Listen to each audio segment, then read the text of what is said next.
मैं एन के रामटेके, जवाहर नवोदय विद्यालय शेगांव, जिला बुल्ढाना। आज हम कक्षा 11वीं का एक पाठ है मियां नसरुद्दीन, इनकी लेखिका है कृष्णा सोबती।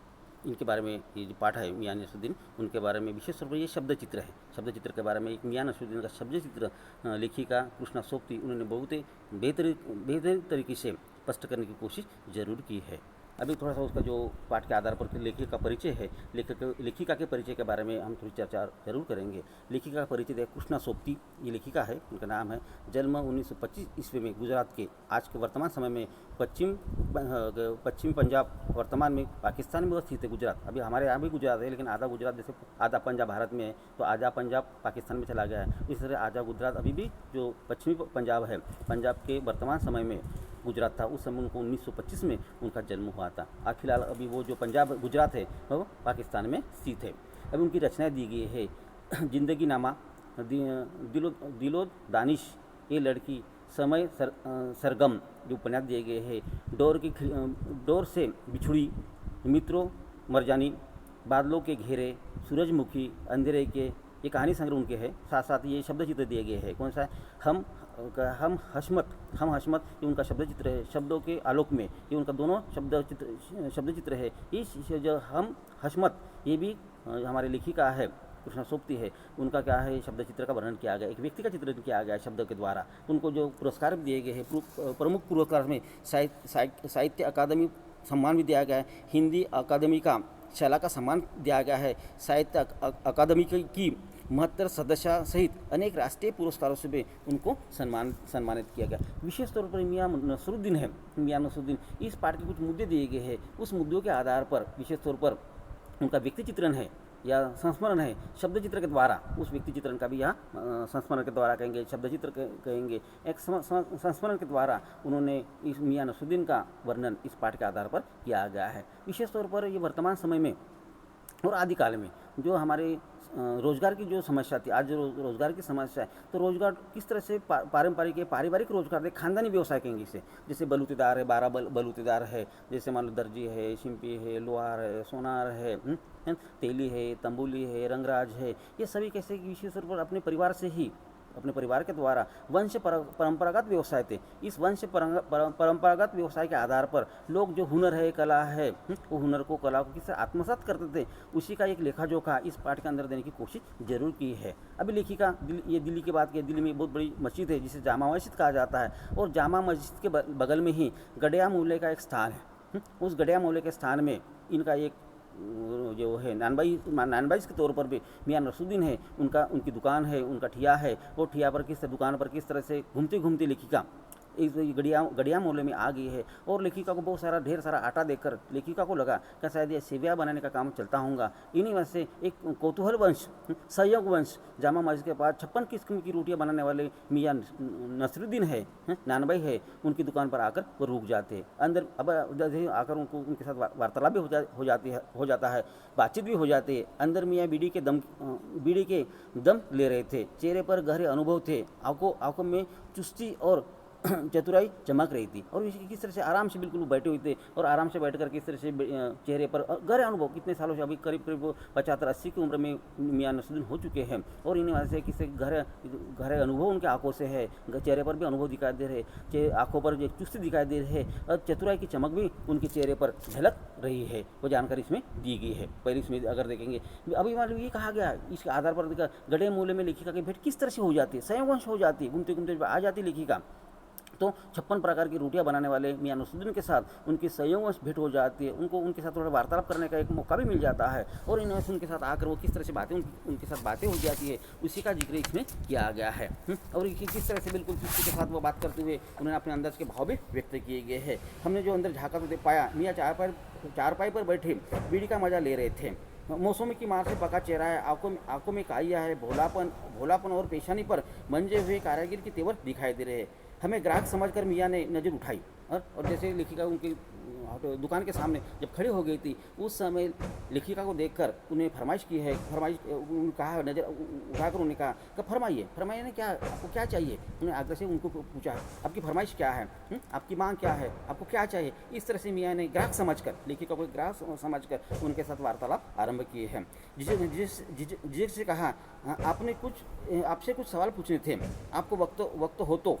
अंत में लेखिका उनके साथ वार्तालाप करती है, घटे मूल्य में जो मियाँ नसीरुद्दीन उनके साथ वार्तालाप हो जाता है और कहा जाता है, अगर मान लो अगर आपके पास कुछ समय है तो कुछ आपको सवाल पूछना चाहती हूँ। इस तरह से लेखिका मियाँ नसीरुद्दीन के साथ बात कर लेती है। मियाँ नसीरुद्दीन पंचहजारी अंदाज से सिर हिलाता है। पंचहजारी अंदाज से सिर हिलाने का पाँच, उस समय जो मुगल काल में जो सेनाएँ थी वो 5,000 सेना को पंचहजारी सेना कहा जाता है। उन पंचहजारी सेना के जो नायक होते थे, सरदार होते थे, उस सरदार के समान अपने आँखें उठाकर, नज़र उठाकर किस तरह से वो उनके साथ बात करने की कोशिश करते हैं। और इन 5,000 अंदाज से सिर हिलाया। निकाल लेंगे वक्त थोड़ा, यह पर तो कहिए, आपको पूछना क्या है। अंत में ये कहा जाता है कि आपको क्या पूछना है। अगर हम सही में वक्त निकाल लेंगे, आपको अगर जो पूछना है उसके लिए आपको वक्त निकाल लेंगे, आप जरूर पूछे आपको क्या पूछना है करके।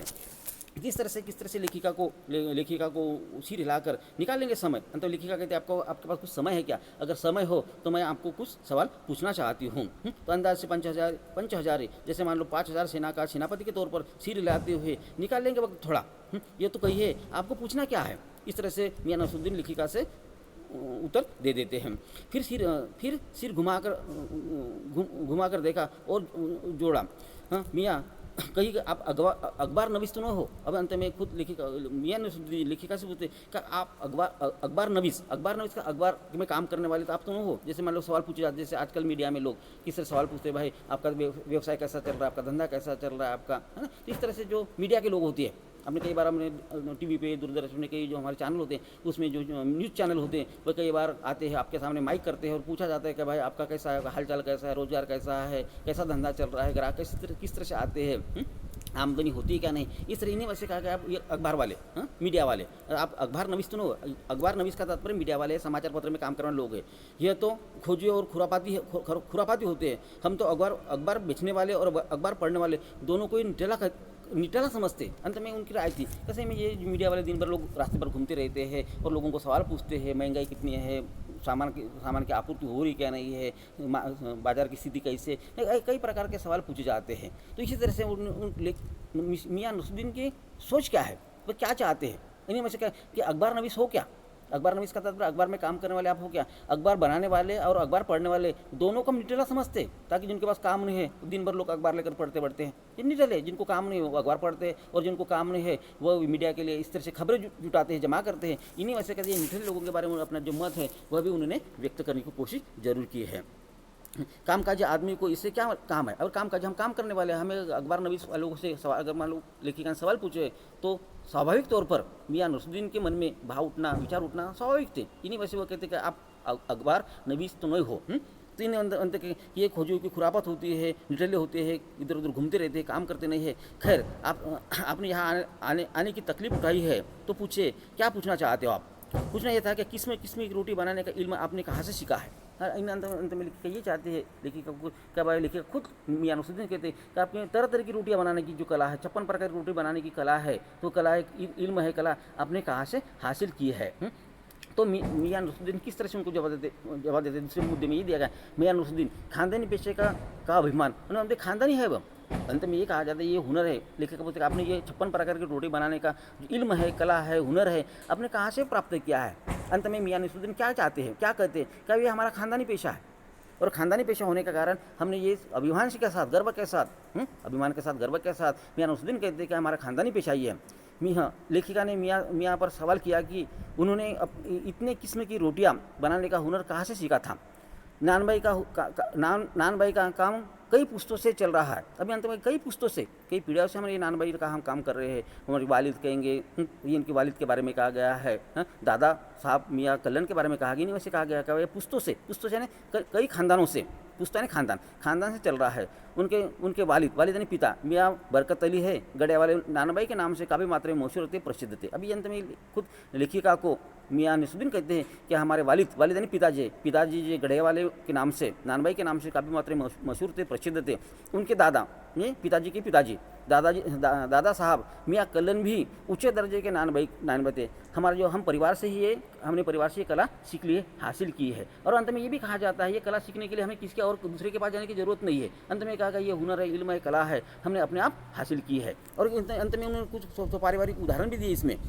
क्या नगीना साज के पास, क्या आयना साज के पास, क्या मीना साज के पास, क्या रफुरंग है, रंगरेज है, या तेली तंबोली के पास सीखने जाएंगा। अंत में कहा उस समय जो खानदानी पेशा थे कौन सा है, नगीना साज है, उन्हें तैर कर आपको अपने आके घुमा कर कहा गया है। आयना साज आयना बनाने वाले, मीना साज है, उसके बाद रफुरंग है, रंगरेज है, तेली है, तंबोली है। ये खानदानी व्यवसाय थे उन समय के, और खानदानी लोग अपने खानदान से, अपने परिवार से ही ये पूरी कला हासिल कर लेते थे। उसी का जिक्र इसमें करने की कोशिश उन्होंने जानकारी बता दी है। और अंत में ये भी कहता है इल्म की बात पूछे तो हम कुछ भी सीखा अपने वालिद उस्ताद से सीखा है, मतलब कि हमने परिवार से ही पूरी कला हासिल की है। उस तरह से उनकी जानकारी जरूर बता दी है। अभी तीसरा जो मुद्दा दिया गया है, इल्म या हुनर एक साधना का रूप है। अभी तीसरे मुद्दे में ये जानकारी दी कि हुनर इल्म यानी कला कहेंगे, हुनर यानी कला कहेंगे। इल्म या हुनर एक साधना का रूप होता है।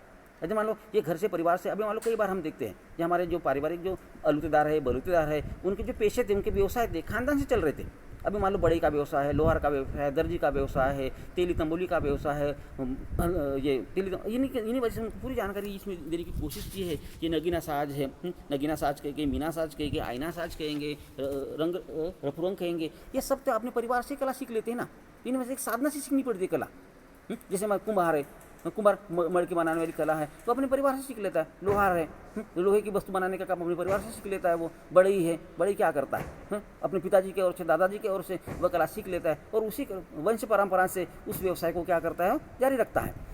इनमें से उन्हें किस तरह से एक साधना के तौर पर उन्होंने लेखिका को बताया कि हुनर सच्ची लगन और मेहनत से सीखा जा सकता है। अगर जिसमें सच्ची लगन है, अच्छी मेहनत है, तो वह हुनर है, वह कला है, सीखी जा सकती है। जैसे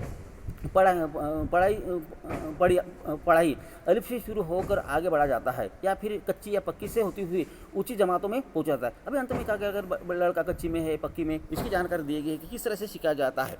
तो अंत में इसकी जानकारी भी दी गई। इस बार मियाँ नसरुद्दीन ने यूँ सिर हिलाया कि सुकरात हो। हाँ, एक दूसरी पढ़ाई भी होती है, सुनिए। अगर बच्चे को भेजा मदरसे में स्कूल में, तो किस तरह मदरसे में स्कूल में किस तरह से पढ़ाई होती है। देखो, न बच्चा न कच्ची में बैठा, न बैठा पक्की में, ना दूसरी में, जा बैठा तीसरी में। अभी अंत में ये भी कहा किस तरह से ना कच्ची में बैठता है, पक्की में बैठता है, और तुरंत चला जाता है, या तुरंत आगे बढ़ जाता है, और जहाँ बढ़ता है तीसरे में। हम पूछेंगे उन तीनों जमातों का क्या हुआ, जमातों ने कक्षा ने तीनों कक्षा का क्या हुआ उस तीनों जमातों का, तीनों क्लासों का। अपना ख्याल था कि मियाँ नसरुद्दीन नानबाई अपनी बात का निचोड़ भी निकालेंगे, पर हम पर ही दागते रहे। आप भी बताएं इन तीनों जमातों ने क्लास तो क्या हुआ। यह बात मेरे समझ से बाहर होगी। इस बार शाही नानबाई मियाँ कल्याण की पोते अपने बच्चे खुचे दांतों से खिलखिला के हंस दिए। मतलब मेरा सांप न था। लो साहिबा, अभी सांप हुआ जाता है, जरा सी देर तो मान लीजिए। हम बर्तन धोना न सीखते, हम भट्टी बनाना न सीखते, भट्टी को आग देना न सीखते, तो क्या हम सीधे नानबाई का हुनर सीख पाते। और अंत में ये भी जानकारी देगी क्या ना, जो पढ़ाई होती थी वो कच्ची में जाना है, पक्की में जाना है, जाकर तीसरी में बैठ जाना है। इन तीनों जमानतों और तीनों क्लासों का क्या हुआ है। उदाहरण के तौर पर वो बताते हैं अगर हम भट्टी बनाना नहीं जानते, भट्टी में आग देना नहीं जानते, आटा लगाना नहीं जानते, तो क्या हम सीधे इस छोटे काम करके ही हमने ये रोटी बनाने की, जो 56 प्रकार की रोटी बनाने की कला थी, उस कला को हमने क्या किया है, हासिल किया है। इस तरह उन्होंने जानकारी दी है। खानदानी बड़प्पन होने की भावना भी चौथे मुद्दे में जानकारी दी गई है कि खानदानी होने का जो बड़प्पन की भावना है, उस भावना को भी मियाँ नसरुद्दीन ने यह व्यक्त करने की कोशिश की। खानदान का नाम लेते ही चेहरे पर चमक आ गई, उसकी छाती गर्व से फूल उठी। मियाँ ने गर्व से लेखी को बताया कि उनके बुजुर्ग के बादशाह सलामत के खास नानबाई रहे हैं। एक बार बादशाह सलामत के कहने पर न आग लगती और न पानी लगता, ऐसे कुएं में उन्हें रोटी बनाकर खिलाई। अंत में उन्हें जानकारी भी दी गई है। क्या लेखिका जो आ गई थी, लेखिका कहती थी कि भाई हुनर हमने कैसा आज आटा गूंथना है, भांडे बर्तन साफ करना है, भट्टी जलाना है, और इसके साथ साथ ये सभी छोटे मोटे काम करते हुए हमने कला हासिल की रही है। और ये भी हमारे जो बुजुर्ग थे, बुजुर्ग ने खानदान के पहले के लोग थे, बुजुर्गों ने क्या किया, बादशाह सलामत क्या काम किया। अभी ये बादशाह सलामत का जिक्र आ जाता है कि आखिरी बादशाह जो सलामत थे, बहादुर शाह जफर थे, 1857 के जो विद्रोह में उनको अंग्रेजों ने कैद किया था और बर्मा में जाकर उनको कैद करके रख दिया गया था, और वही उनकी मौत भी हो गई थी। और इन्होंने से आखिरी बादशाह अंत में लिखेगा ही चाहते कि अभी सही में सही समय आ गया है कि बादशाह के बारे में भी आपके बुजुर्गों ने जो काम किया है उसकी जानकारी प्राप्त कर लेते। एक बार बादशाह सलामत ने भी उनको आदेश दिया था कि खानदान के उनके पूर्वजों को आदेश दिया था कि भाई ऐसे खाना बना कर खिलाओ जिसमें ना आग हो ना पानी हो, बगैर आग से और बगैर पानी से हमें खाना बनाकर खिलाओ। खानदानी बनान भाई ने कुएं में रोटी बनाकर बादशाह को खिला दी और बादशाह ने भी उसकी तारीफ की है। सिर हिलाया और साहब माना। क्या मियाँ ने घुरा बहुत तेरे खान। ये भी अंत में जानकारी भी दी जाती है कि आजकल किस तरह से खानदानी बहादुर शाह जफर की तरफ यह संकेत जरूर किया गया है, और बहादुर शाह जफर ने भी वो रोटी खाकर उनको कई पुरस्कारों से सम्मानित भी किया गया, उनकी तारीफ भी की गई। अभी 5वां मुद्दा इसमें दिया गया है, आज शौक और कद्र की कमी के लिए मियाँ का सच्चा दर्द है। अभी सही में आज जब हम खाना खाने जाते, पहले सही में बादशाह लोग होटल में आकर खाना खाते थे और खाना बनाने वाले की कद्र होती थी, उनको पुरस्कार दिए जाते थे। आज कद्र कहाँ रही है? आज भी हम होटल में जाते हैं, पैसे दे देते, खाना खा लेते हैं और तुरंत बाहर निकलते, खाने की कद्र नहीं होती, उनकी तारीफ नहीं की जाती। और यही तो दर्द मियाँ नसीरुद्दीन को काफ़ी मात्रा में सता रहा है। आज खाने वाले की जो पकाने वाला है उसकी भी कदर नहीं होती, खाने वाले भी चुपचाप खा लेते हैं और घर की तरफ निकल पड़ते हैं और भूल जाते हैं कि भाई अच्छा खाना खिलाया करके। लेकिन उस समय में जो अच्छा खाना खिलाने वाले लोग थे उनकी तारीफ होती थी, उनकी कद्र होती थी, और वही दर्द इसके अंदर मियाँ नसीरुद्दीन के अंदर छुपा हुआ है। वो दर्द की पीड़ा वो झेल रहा है, उसी की जानकारी इस 5वें मुद्दे में दी गई है। लेखिका ने भट्टी पर पकने वाली रोटियों के बारे में पूछा। उनके चेहरे पर एक अजीब सी सीख उभर आई। हाँ, अंत में पूछा भाई आप कौन सी 56 प्रकार की रोटियाँ कौन सी रोटियाँ बनाते हैं, उस रोटियाँ की भी जानकारी इसमें अंकित करें। बाकर खानी है, सिरमाल है, ताप्तान है, बेसनी है, खमीरी है, रुमाली है, गाव है, दीदा है, गाजबाग है, तुनकी है। अभी तुनकी अंत में इतनी प्रकार की रोटियाँ तो मैं बना लेता हूँ, लेकिन आजकल वो रोटियाँ खाने वाले बनाने वाले भी ना के बराबर है और खाने वाले भी ना के बराबर है। एक अंत में ये भी कहा जाता है लेखिका से मियाँ नसीरुद्दीन कहते हैं तुनकी पापड़ से भी ज़्यादा मलिन होती है। मलिन का तात्पर्य महीन होती है, महीन का तात्पर्य पतली होती है। एक दिन आप आओगे तो खिलाएंगे आपको। एकाएक मियाँ के आँखों में कुछ कौन गया। एक लंबी सांस भरी और किसी गुमशुमा याद को ताज़ा करने को कहा। उतर गए वे जमाने और लद गए हो कदरदान जो पकाने खाने की कद्र करना जानते थे। अभी अंत में आंखों में थोड़ा सी दर्द है, पीड़ा उभर कर उन्हें उत्तर दिया है। वो जमाना चला गया है जो खाने वाले और खिलाने वाले दोनों की कद्र हो जाती थी, उनकी इज्जत होती थी, उनका मान सम्मान बढ़ा जाता। उतर गए वह जमाने, वो जमाना चला गया है और गए हुए कदरदान नहीं इज्जत करने वाले कदर जो पकाने और खाने की कद्र करना जानते थे। मियाँ अब क्या रहा है, निकाली तंदूर से निकली और हजम। इस तरह से उन्हें अपनी व्यथा अपना दर्द है वो व्यक्त करने की कोशिश जरूर की। अब क्या है, तंदूर से निकाल लिया है, खा लिया है और कल हजम हो गया है। आज के ज़माने में जो भारी और मोटी तंदूरी रोटी का ज़माना है, क्या बताए और क्या सिखाए। अंत में जानकारी भी दी जाती है क्या बनाए और क्या सिखाए। सही में आज जो पहले खाने की कद्र होती थी आज कद्र नहीं हो रही है। अपनी व्यथा है, अपना दर्द है, किस तरह से लेखिका के सामने उन्हें व्यक्त किया है। उसी पाठ के आधार पर कुछ मूल्यांकन के जो प्रश्न दिए गए हैं उस प्रश्नों को हम एक बार जरूर करते हैं। परीक्षा के दृष्टिकोण से ये प्रश्न महत्वपूर्ण भी माने जाते हैं। पहला प्रश्न दिया गया, मियाँ नसीरुद्दीन को नानबाई का मसीहा क्यों कहा गया है। दूसरा प्रश्न, मियाँ नसीरुद्दीन की कौन सी बातें आपको अच्छी लगी है। लेखिका मियाँ नसीरुद्दीन के पास क्यों गई थी। तो चौथा प्रश्न दिया है, मियाँ नसीरुद्दीन किस कला में माहिर थे, यह महारत उन्होंने कैसे हासिल की थी। 5वां प्रश्न है, बीते हुए ज़माने और आज के ज़माने के बारे में मियाँ नसीरुद्दीन की क्या राय है। अभी कल और इस पाठ के बारे में चर्चा करेंगे और ये PPT बनाकर आपके ग्रुप पर भी डाल रहा हूँ। धन्यवाद।